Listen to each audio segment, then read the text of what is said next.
Teaching Kids About Money, Chapter 7. Kids Home Pay Day. Real conversations get real results.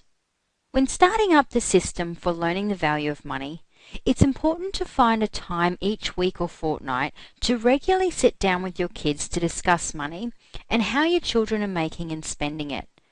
Call this day Kids Home Pay Day and make it fun and important in the family schedule.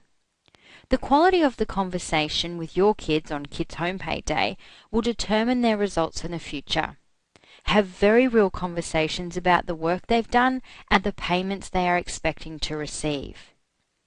If you choose to pay them without checking and discussing the quality of their work, you are giving them the message about the importance of the quality of their work. So what standard do you want to encourage your children to aim towards? What standard do you hold yourself accountable to? What standard do you want your children to hold themselves accountable to? When discussing the standard to which they've completed the work, practice using language that is all about the work, not them. So this is achieved by separating the work from the child in the language that you use to discuss it.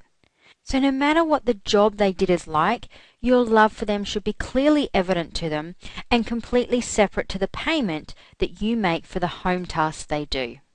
Discussing why the standard on work is good enough and how it needs improvement is very different to telling them that they are good or bad.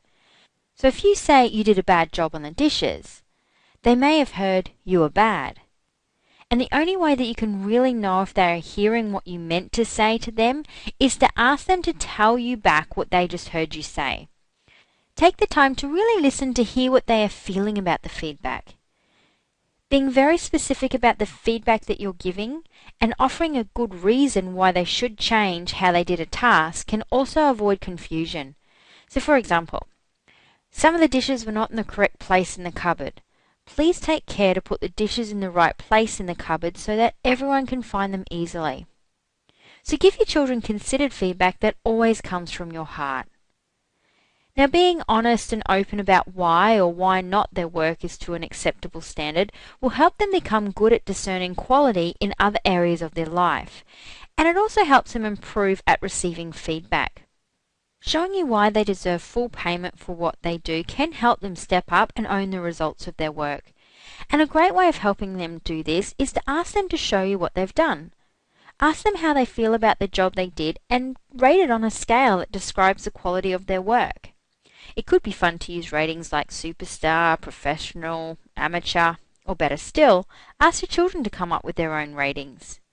You don't have to make a huge deal of the ratings for them to learn that people who complete their work on time and to a high standard earn more money and keep their customers returning. Now, we don't mean for you to criticise every little detail of every job that they do. Rather check on a different job each week and see how they're going. It's really great if you can provide them evidence of when you've noticed that they did a great job too, because everyone thrives on positive feedback. Focus on all the good work that they do before mentioning any areas of improvement, and ask them for suggestions on how to improve the way things are done. Then always finish your discussion with a positive comment.